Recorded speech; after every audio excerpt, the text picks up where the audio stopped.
அனைவருக்கும் வணக்கம். இன்று மார்ச் 3ஆம் தேதி செவ்வாய்க்கிழமை மாலையில் சந்திர கிரகணம் நிகழ இருக்கிறது. இந்த சந்திர கிரகண நேரத்தில் முக்கியமாக நம்ம செய்ய வேண்டிய ஒரு விஷயம் இருக்குது.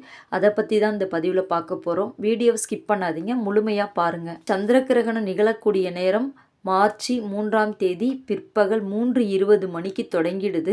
6 மணி 47 நிமிடங்களுக்கு தான் முடிவடையுது.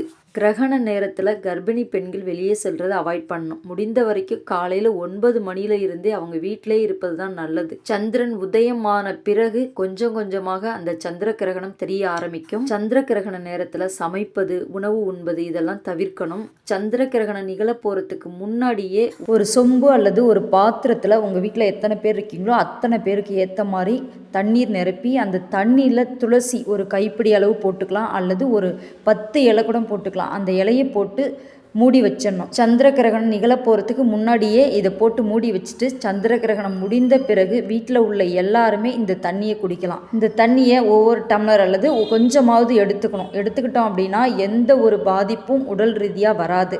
உள்ள வயிற்று பிரச்சனைகள், ஏதாவது உள்ளுறுப்புகளில் எந்த ஒரு பாதிப்பும் ஏற்படாது. ஏன்னா சந்திர கிரகணம் அப்படிங்கிறது உள்ளுறுப்பில் நமக்கு பாக்டீரியாக்களை அதிகப்படுத்தும். அதனால் இந்த பிரச்சனைலாம் வராமல் இருக்கிறதுக்காக தான் துளசி தண்ணியை சந்திர கிரகணம் முடிஞ்ச பிறகு குடிக்கணும் அப்படின்னு சொல்கிறாங்க. பாக்டீரியாக்கள் எதுவும் பாதிப்பு ஏற்படுத்தக்கூடாது அப்படின்றதுக்காக தான் இதை நம்ம எடுத்துக்கணும் அப்படின்னு சொல்கிறாங்க. துளசி மருத்துவ குணம் கொண்ட பொருள், நம்ம எடுத்துக்கிட்டால் போதும். துளசி இலையை நல்லா கழுவிட்டு ஒரு கைப்பிடி அளவு அல்லது ஒரு 10 இலை போட்டால் கூட போதும்.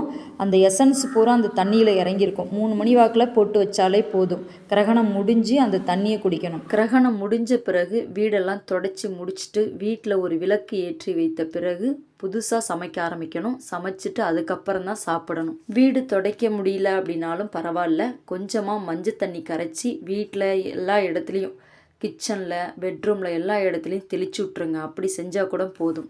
சந்திர கிரகணம் நிகழக்கூடிய நேரத்தில் கர்ப்பிணி பெண்கள், வயதானவங்க, பச்சிளம் குழந்தைகள் இவங்கெல்லாம் வெளியில் வரக்கூடாது. வீட்டிலேயே இருப்பது ரொம்ப நல்லது. இந்த சந்திர கிரகணம் இந்தியாவில் தெரியும் அப்படின்னு விஞ்ஞானிகள் சொல்கிறாங்க.